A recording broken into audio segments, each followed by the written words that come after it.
You know those days when your news feed just feels like a hurricane at headlines? Oh, definitely. That's exactly the kind of whirlwind we've seen, really just in the last day or two. It's been nonstop. Yeah, from like nail-biting geopolitical stuff, these tightropes they're walking, and the massive shifts in global markets. And then you get whiplash reading about, what, escaped bears? Exactly. Escape bears, surprising animal antics, and even these incredible astronomical marvels that, make you look up at the night sky a bit differently. It's a lot. The sheer volume, the diversity, trying to keep up feels like trying to drink from a fire hose sometimes. It really does. And that's precisely why we're here doing this deep dive. Mhm.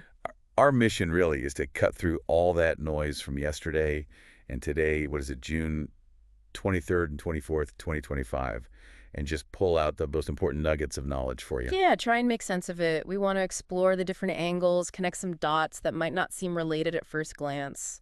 And maybe uncover some surprising facts along the way, all without, getting totally bogged down in information overload. The goal is to help you feel truly well-informed without needing to spend hours just scrolling endlessly. Exactly. And we should be really clear about our approach here, especially with some of the topics today. Absolutely. When we get into stuff that's politically charged, and some of it definitely is today, our commitment is straightforward.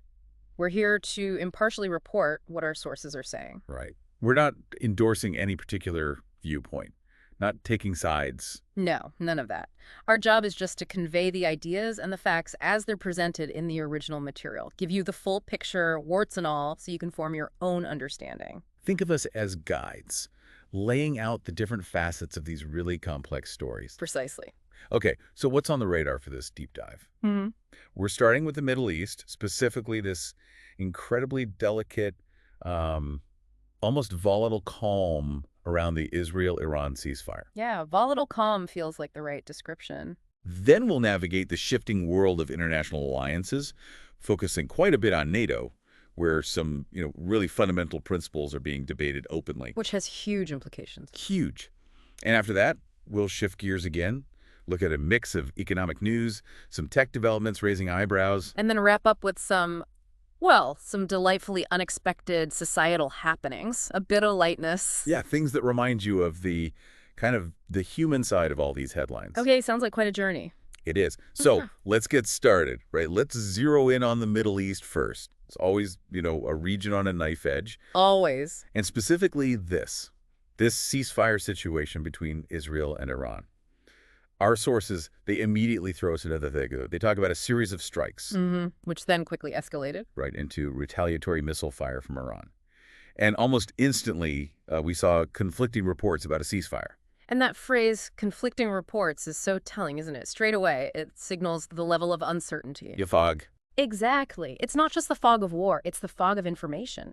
In these high-stakes regions, verifying anything in real time is incredibly difficult. Narratives are being shaped constantly. So even when you hear talk of peace, there's this immediate layer of skepticism you have to apply. You have to. And this wasn't just a minor skirmish either. One source actually calls this period the 12-day war. Wow.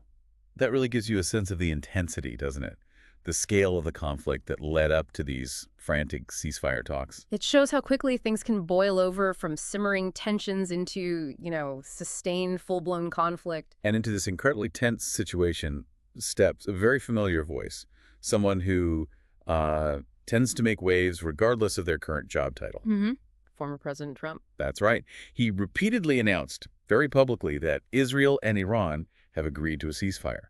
He even called it a great honor to stop the war. And this apparently came after what one source described as an angry outburst directed at both sides. Yeah, and here's a detail that really jumped out at me from one source.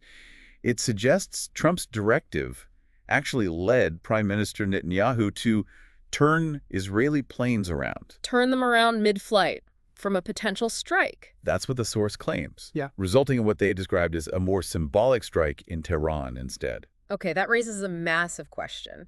How does one person, even a former president, seem to wield that much influence on military actions and global markets? It says a lot about perceived power dynamics, doesn't it? Especially the role the U.S. plays, even informally. It really does. And it also highlights a key difference here. Trump made an announcement, a unilateral declaration, really, that's very different from a formal ceasefire agreement negotiated between Israel and Iran themselves. Right. One is performative, maybe has an immediate impact. The other requires actual negotiation, trust building. Things that are incredibly hard to achieve in that situation. And connecting this to strategy, the BBC apparently framed Trump's approach as high-risk strikes may pay off. That sounds like brinkmanship. Exactly. What kind of political calculation is that? Using the threat of massive escalation as leverage to force de-escalation, pushing everyone to the edge, hoping they'll blink. It's a huge gamble. I mean, if it works, it looks like decisive leadership, but the potential for miscalculation, for things spiraling completely out of control, it's enormous. And sure enough, the narratives around this supposed ceasefire got complicated almost immediately. Yeah. They started conflicting right away. Yeah, so while Trump announced a ceasefire, Iran later came out and declared a unilateral ceasefire, their reasoning, claiming its military objectives have been met. Okay, but then other sources were reporting something totally different. Totally different. Reports indicating Israel ordered significant military action against Tehran, specifically because they accused Iran of violating an ongoing truce. A truce Iran firmly denies violating. Right, so complete contradiction. And this is where the human cost becomes just devastatingly clear, and where you really see the different perspectives in our sources. It's tragic. On one side, you have reports that Israeli airstrikes on Tehran allegedly killed an Iranian nuclear scientist, Sayed Mustafa Sadati Armaki, Along with his wife, 3 children, and in-laws, and claims of deliberate targeting of civilians. Horrific. Then, conversely, another source focuses on an Iranian missile strike in Beersheba that resulted in the deaths of 4 individuals, apparently shortly before a ceasefire was implemented. Leaving that Israeli town, Beersheba, reeling. These aren't just numbers. They're lives shattered, families destroyed. So you have this declared ceasefire, maybe multiple declarations, but also credible reports of continued fighting, significant casualties happening right around that time, maybe even after. It's a brutal illustration of that fog of war, isn't it? And how hard it is to know what's truly happening on the ground in real time. Absolutely. And it also shows how sources with different leanings, different national allegiances, will emphasize different parts of the story. One side highlights civilian deaths caused by the other focuses on military targets or prior attacks. It's narrative shaping in action. And the ripples from these events, they spread incredibly fast, way beyond the Middle East. Yeah, the economic fallout was almost instantaneous. It's remarkable how tightly linked geopolitics and financial markets are. So the ceasefire news hit, and markets reacted how? Positively immediately. Global shares rallied while oil prices slumped. That's the headline reaction. Slumped significantly. Yeah, crude oil prices declined by over 5%, dropping below the levels seen even before Israel's recent attacks started. Brent crude specifically dipped down to around $68 a barrel. And that translates to stock markets how? Big jump.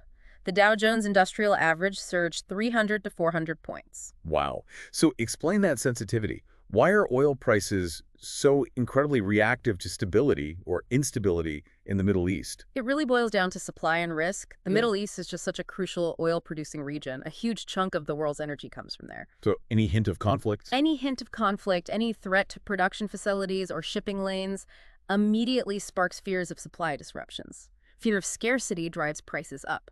And conversely, news of peace, or even just de-escalation. Exactly. It eases those supply concerns. The market breathes a sigh of relief and prices drop. It's a very direct relationship based on perceived risk to supply. And that relief, that uptick in risk appetite, as the sources call it, that's what boosts stocks. Precisely. When geopolitical risk seems lower, investors feel more confident moving money out of safer assets, like bonds, and into potentially higher return but riskier assets like stocks.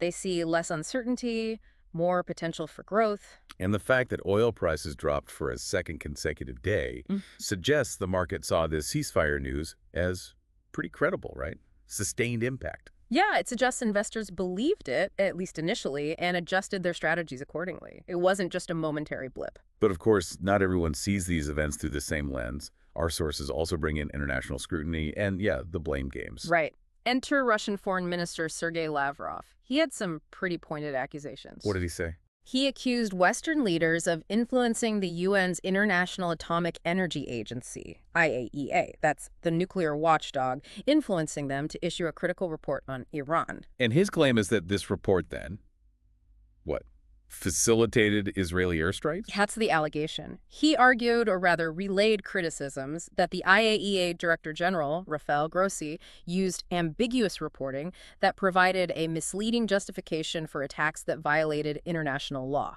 Okay, that's a serious charge against an international body like the IAEA.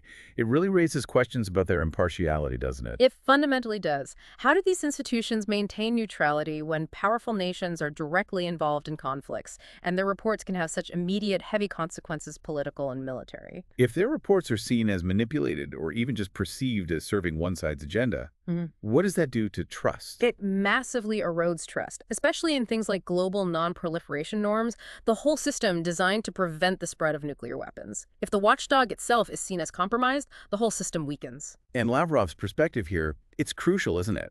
It represents one end of the political spectrum, highlighting deep concerns about the integrity of these international bodies. Exactly. It's a viewpoint that questions whether these institutions can truly be objective arbiters when major powers have vested interests. It reminds us that every action is interpreted through different national and political lenses. What one side calls verification, the other calls pretext. Precisely. So with all these conflicting reports, accusations, market swings, what's the bottom line? Is this peace going to last? Well, that's the million-dollar question, isn't it? Our sources are very cautious. They say it's difficult to establish if this peace will hold. One suggests time will tell whether Trump's peace can endure the consequences and dynamics of forever wars. Forever wars. That's a heavy phrase. It is. And another source echoes that uncertainty. Questions remain about the durability of the ceasefire and the challenges ahead for Israel and Iran to address underlying issues that led to the conflict. Right. Which brings us back to that idea of a symbolic peace. What does that even mean? I think it means stopping the immediate violence, the missile fire, the airstrikes. That's crucial, obviously.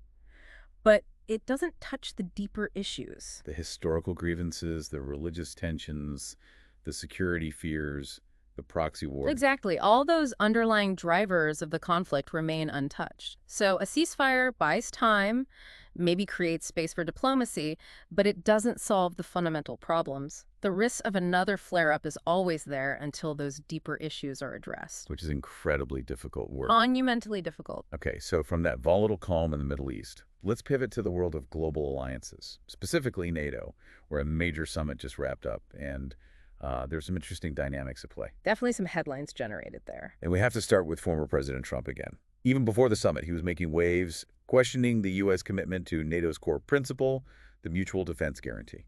Article 5. Yeah, he said whether the U.S. would honor it depends on your definition of the obligations, which is ambiguous, to say the least. Ambiguous feels like an understatement for something so fundamental. Let's just quickly unpack Article 5. Why is it considered the cornerstone of NATO? Because it is the alliance in many ways. It's the collective defense clause. An attack on one member is considered an attack on all members. One for all for one. Pretty much. If an ally is attacked, all the others are obligated to come to their defense. It's meant to be the ultimate deterrent, telling any potential aggressor, you mess with one of us, you mess with all 32 of us, including the United States military. So when Trump casts doubt on that, saying it depends on your definition, It sends shockwaves through the alliance. It raises concerns, as one source put it, over the reliability of the U.S. as an ally under Trump's potential leadership. Allies start wondering, can we actually count on the U.S. if push comes to shove? and what are the potential consequences if the U.S., the biggest military power in the alliance, seems hesitant? It massively undermines the deterrent effect. If adversaries think the U.S. might not respond, the risk of aggression goes up. Allies might feel they need to rely more on themselves, maybe build up their own separate defenses, or even seek other security arrangements. It could potentially fragment the alliance. And it ties into his long-standing criticism of members not spending enough on defense, right? Putting pressure on them. Absolutely. It's consistent with his America First approach and his transactional view of alliances questioning the value if others aren't paying their fair share, as he sees it. But interestingly, even with Trump casting doubt, the summit itself seemed to move in a different direction on spending. Yeah, that's the paradox. Despite those comments, the current U.S. president was attending his first NATO summit since 2019, and the expectation was that all 32 members would actually agree on a substantial increase in defense spending. So a collective commitment to boost military capabilities. Exactly, which highlights a collective commitment, as the source says, amid growing global tensions. NATO's Secretary General Mark Rutte has also been pushing hard for increased spending. So what does that collective push tell us? Is it just about appeasing figures like Trump, or is it a genuine response to the global situation? I think it's mostly the latter. It signals a clear recognition across the alliance that the global threat landscape has changed.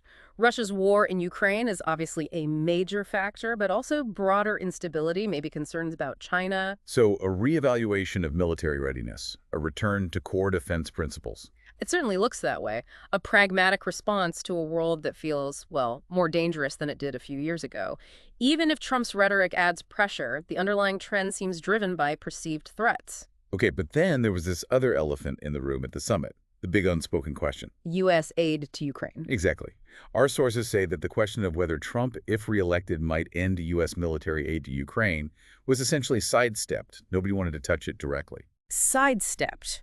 What does that even mean at a major summit like this? It means it's too hot to handle, right? Too sensitive, too divisive, maybe just too uncertain, given the political situation in the U.S.? But U.S. aid is so critical for Ukraine. One source calls it a significant pillar of their support. It's absolutely fundamental. The U.S. provides a huge amount of the weaponry, the intelligence, the financial backing that allows Ukraine to keep fighting against Russia. So if that aid were to stop, The implications would be catastrophic for Ukraine's defense. It could potentially lead to a collapse of their front lines, a massive shift in the war's trajectory, and huge instability across Eastern Europe. The silence on this issue really speaks volumes about how precarious that support might be. it feels like a major strategic vulnerability hanging over everything. It really does. Though, in contrast to that ambiguity, the UK seems to be taking a much more concrete step. Yeah, that was interesting. UK Prime Minister Keir Starmer announced a groundbreaking agreement with Ukrainian President Zelensky To do what? to jointly produce military drones. Ah, okay. So that's a very practical, forward-looking commitment, sending a clear signal of long-term partnership. Exactly. It's tangible support, moving beyond just sending existing stockpiles. Now, we also need to consider Russia's perspective on all this, on NATO, on the EU.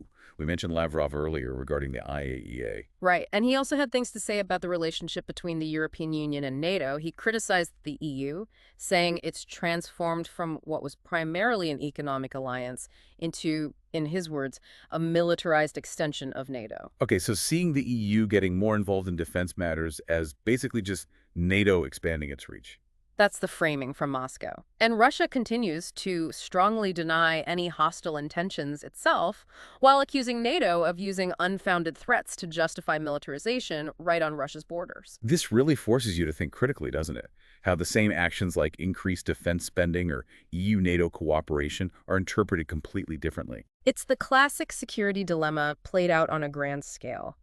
From NATO's perspective, they're responding defensively to Russian aggression and a deteriorating security environment. But from Russia's perspective, They see NATO expansion, more troops, more military infrastructure near their territory, and they perceive that as the aggressive move, the provocation, which then justifies their own military buildup. and they dismiss the Western narrative of unfounded threats as just a pretext. Essentially, yes, as justification for what they see as a hostile encirclement. Understanding that viewpoint, even if you fundamentally disagree with its premises or conclusions, is absolutely crucial to grasping why the current tensions are so deep-seated and why finding diplomatic off-ramps is so incredibly hard. It's a clash of narratives, a fundamental difference in perception. A very dangerous one. Okay, let's shift gears now, away from geopolitics and alliances and into the shifting landscapes of the economy, technology, and society. Some really interesting stuff happening here, too. Always something moving in those areas. Let's start with some economic maneuvers. China first. Our sources highlight this slightly odd practice. Local Chinese governments promoting the export of zero-mileage used cars. Yeah, zero-mileage used cars. It sounds like an oxymoron, doesn't it? It does. What's going on there? Are they actually used? Not really. It's apparently a tactic where, essentially, new cars are registered or labeled as used purely for export purposes Why would they do that? to artificially inflate sales figures and, by extension, boost economic growth statistics. It makes the numbers look better than they perhaps are. Okay. So what are the broader implications of doing that? For global trade data, for understanding China's actual car market? Well, it raises serious questions about transparency and the accuracy of their economic reporting. If the official data is being manipulated, even at a local level, it distorts the picture for everyone, global analysts, investors, even other governments trying to gauge the real health of the Chinese economy and its automotive sector. It creates uncertainty. Right. If the numbers aren't reliable, how do you make informed decisions? Okay, meanwhile, across the Pacific in the U.S., a different economic indicator is making news. The United States current account. It apparently surged to a record high in the first quarter. The current account. Just remind us, what does that measure? It's a broad measure. It includes the trade balance exports minus imports of goods and services, but also income flows, like earnings from foreign investments versus payments made to foreign investors. Basically, it tracks money flowing into and out of the country beyond just simple trade. And a record high is good news. It outpaced predictions, the sources say. It can be good news, but it's complex. A surplus means the U.S. is, on balance, receiving more money from abroad through exports, investment income, etc., than it's sending out. It could indicate strong export performance or high returns on foreign investments. There's always a but in the economics. There often is. A very large surplus isn't always ideal either. It could potentially reflect weak domestic demand, meaning people and businesses inside the U.S. aren't buying as many imports or investing as much domestically. It can signal certain structural imbalances. So economists will be digging into why it surged to really understand the implications for the overall health of the U.S. economy. It's not automatically a sign of perfect health. Got it.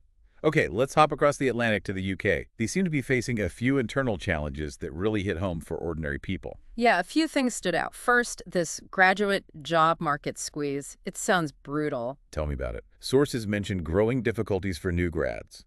One person, Caitlin Morgan, was quoted questioning the value of her degree because the job market is so competitive. And there was that other anecdote, just staggering. A graduate who applied for how many jobs? 647. Applied for 647 jobs after uni until I got one. 647. Just think about the time, the effort, the rejection, the mental toll of that. It's immense. So what does that level of competition tell us about the economy for young people? It suggests a real disconnect, doesn't it? Maybe too many graduates for the available entry-level positions, or maybe the skills graduates have don't perfectly match what employers are looking for right now. It points to immense frustration and likely disillusionment. And it forces that question about the return on investment for higher education, right? Absolutely. If you take on significant debt for a degree, the assumption is it leads to a good job relatively quickly. When it takes hundreds of applications, that whole calculation changes. It raises big questions about the cost of university, the types of degrees, and what the economic future looks like for that generation. Yeah, deep societal questions there. Okay, Yeah. second UK issue. Google is under the microscope. Right. The UK's competition watchdog, the CMA Competition and Markets Authority, they want to increase competition within the UK's search engine market. How are they planning to do that? They're proposing to designate Google with strategic market status. Okay, strategic market status. What does that actually mean in practice for a company like Google? It's basically the regulator formally saying, you have significant and enduring power in this market, and that power could potentially harm competition. It puts them under a much closer watch. And this isn't just a UK thing, is it? No, not at all. It reflects a global trend. Regulators everywhere are grappling with the dominance of big tech companies. So this more stringent regulatory environment in the UK could lead to real changes. Like what? What could they force Google to do?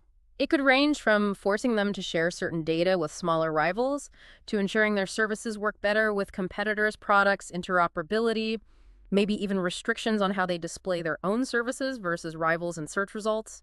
In extreme cases, regulators could even talk about breaking up parts of the company. That's usually a last resort. So potentially significant changes to how Google operates in the UK, fitting into this bigger global pushback against big tech dominance. Exactly. It's part of that larger pattern. And the third UK challenge.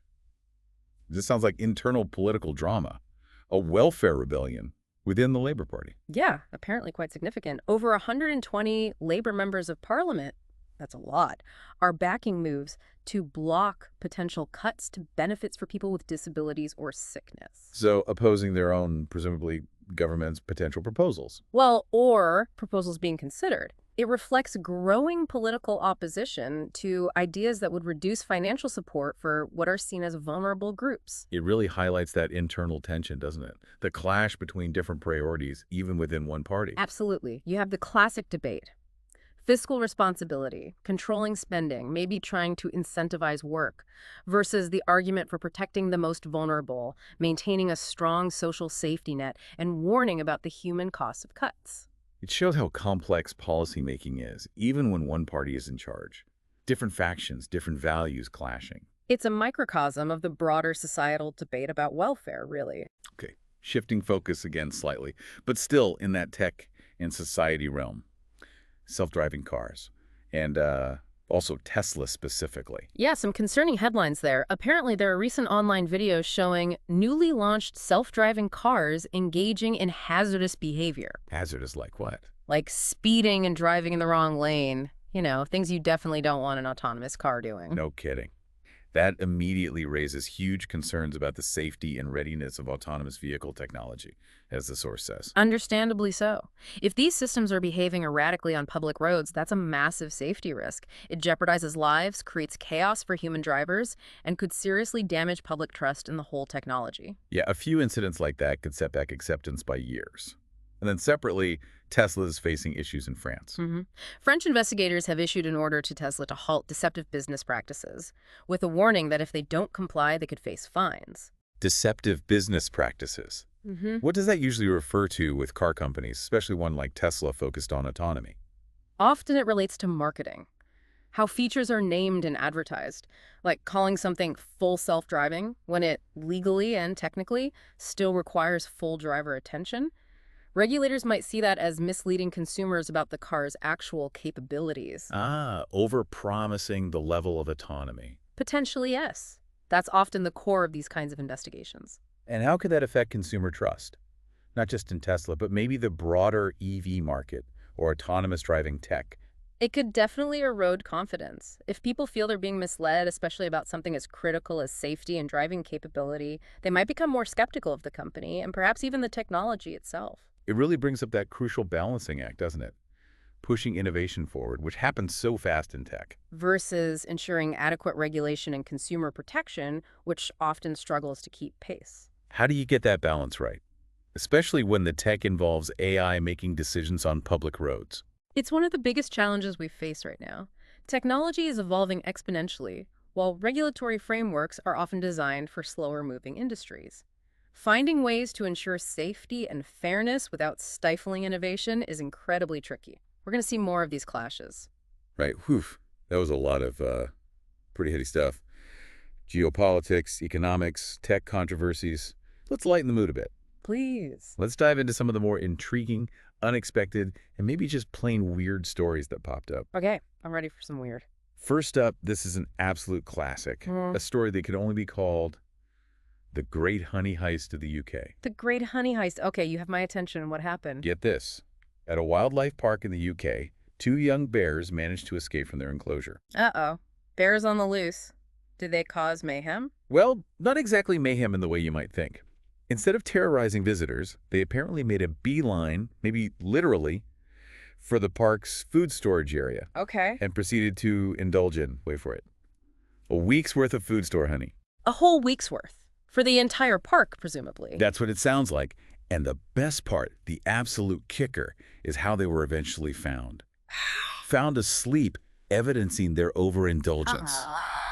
Can you just picture it? The zookeeper is searching frantically, and then they find these 2 bears, passed out cold, probably sticky, surrounded by empty honey containers. Like furry toddlers after a birthday party sugar crash. Exactly. It's pure comedy gold. A fantastic bit of relief amidst all the serious news. It really is. But beyond the humor, it's kind of a reminder, isn't it, about wildlife, even in captivity. How so? Well, even in a park, those wild instincts are powerful. Give them half a chance, especially when there's a massive stash of honey involved, and they'll follow those instincts. It also says something about, the universal appeal of overindulgence. A very relatable bear moment. We've all been there, maybe not with honey, but... Needed that post-feast nap, definitely. Okay, from sleepy bears to the vastness of space. Something truly awe-inspiring now. Ooh, okay. Gazing at the cosmos. The Vera Rubin Observatory. This amazing new observatory has just released its first images. Ah, the Rubin Observatory. That's a big deal in astronomy. What are the images showing? Incredible stuff. Yeah. Detailed pictures of galaxies, nebulas, and asteroids. It's a significant milestone for the observatory's mission to basically map the visible universe over 10 years. Fantastic. And the name itself, Vera Rubin, is so significant. It really is. The sources remind us she was this pioneering American astronomer, someone who was enchanted by the stars from an early age, apparently drawing the moon from her window as a kid. And she faced real barriers, Oh, right? yeah. Especially back then. Oh, yeah. Discouragement from teachers in the 1930s, telling her science wasn't for women. But she pushed through. And her work was revolutionary. Absolutely. Her work on galaxy rotation rates, how fast stars orbit the center of galaxies, provided some of the first really strong evidence for the existence of dark matter. This mysterious stuff that seems to make up most of the matter in the universe, but we can't directly see it. Her work basically showed galaxies were spinning too fast for the visible matter they contained. There had to be something else there, providing extra gravity. Exactly. And now, this observatory, named in her honor, is set to map that dark matter distribution and explore dark energy on an unprecedented scale. It's like her legacy is literally continuing through this incredible instrument. It's a beautiful connection, isn't it? That long arc of science, from early curiosity and perseverance against the odds, to groundbreaking discoveries, and now to this next giant leap in understanding the cosmos, all connected through her name and work. It really gives you goosebumps thinking about it. The human drive to understand the universe. Definitely. And sometimes the most powerful stories aren't about stars trillions of miles away, but about connections right here on Earth. Like community support. Exactly. We saw this heartwarming story, Community Rallies for a Friend. It's about Vanessa Rompa, daughter of a retired local news anchor who faced a serious illness and was hospitalized for 7 weeks. Wow, 7 weeks is a long time. It is. But the story is about how widespread community support emerged. Not just close friends and family, but community members more broadly rallied to assist in her recovery process. That's wonderful to hear. It really brings things back down to a human level, doesn't it? It really does. Amidst all the global crises and political battles, stories like this highlight that fundamental human willingness to step up and support each other in times of real need. It's the power of personal connection, of community spirit. It's a potent reminder that even with everything going on in the world, these acts of kindness and solidarity are happening constantly at a local level, and they make such a direct, meaningful difference in people's lives that social fabric is still strong. Absolutely. A testament to the human spirit, really. And finally, one more unexpected glimpse into a very different world, the life of B-2 bomber pilots. Ah, the stealth bomber crews. What did we learn about them? Well, there was an article with a fantastic title, Turkey Sandwiches and Stealth, Preparing for B-2 Bomber Missions. Turkey sandwiches and stealth. I love that. What's the story? It pulls back the curtain a bit on just how grueling these missions are. These pilots undergo intensive training and rigorous processes. We're talking sophisticated simulations and intense mental and physical exercises designed specifically for these incredibly long-duration flights. How long are we talking? They can last 30, 40 hours, even longer sometimes. Just 2 pilots in that cockpit for the entire time. So what does that quirky title, Turkey Sandwiches and Stealth, tell us? I think it perfectly captures that blend of the mundane and the extraordinary. You've got these pilots operating arguably the most advanced, secretive, and strategically important aircraft on the planet. Capable of flying anywhere, undetected, delivering massive payloads. Exactly. High stakes, high tech, immense pressure, and yet they still need to pack a lunch. They still have to manage basic human needs like eating and staying alert during these marathon missions. It humanizes it, doesn't it? It offers this small, relatable detail that turkey sandwich within this incredibly demanding, highly classified field. It highlights the sheer endurance required, both mental and physical. That juxtaposition is fascinating. The ordinary tucked inside the extraordinary. Wow. Okay, looking back, we've really covered a lot of ground today. An incredible range of sources and stories. We really have. It feels like we've bounced around the globe and back. We started with that incredibly delicate situation in the Middle East, didn't we? That tightrope walk of the Israel-Iran ceasefire, the conflicting reports, the human cost, the market reactions. Yeah, the volatile calm. Then we shifted to global alliances, particularly NATO. Trump's comments on Article 5, the push for more defense spending across the board, that unspoken question about Ukraine aid. And then we dove into the economy and tech.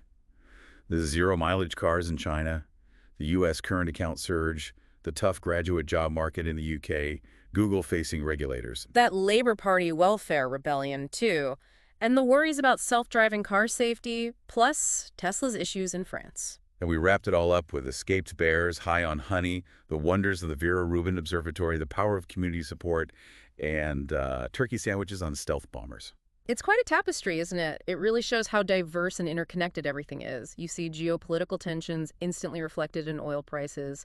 You see tech innovation bumping up against safety concerns. And you see these deeply human stories playing out alongside the huge global events. Exactly. The challenge of verifying information in conflict zones, the different ways nations interpret the same actions, the balance between progress and regulation, these themes kept popping up. So, thinking about all this, Yeah. what does it mean for you listening right now as you navigate your own news feeds tomorrow or later today? Well, maybe it's about looking for those layers behind the headlines, thinking about how seemingly separate events might actually be connected. Right. How does a market rally relate to events thousands of miles away? How do the struggles of a new graduate reflect bigger economic trends? How does even a story about escaped bears tell us something, maybe small, about our world? And what connections are you starting to see between the big international stories, the ceasefires, the alliances, the trade figures, and the smaller, more human moments like that community rallying together or the challenges facing young job seekers? The goal isn't just to absorb the news passively, is it? It's about engaging with it actively. Asking questions, connecting the dots yourself, trying to understand the different perspectives, even the ones you disagree with. So our final thought is really just that. Keep digging, keep connecting those dots, and maybe most importantly, keep asking those important questions. Because the more you question, the more you understand the complex, sometimes baffling but always fascinating world around us. Couldn't agree more. Until next time, stay curious and stay informed.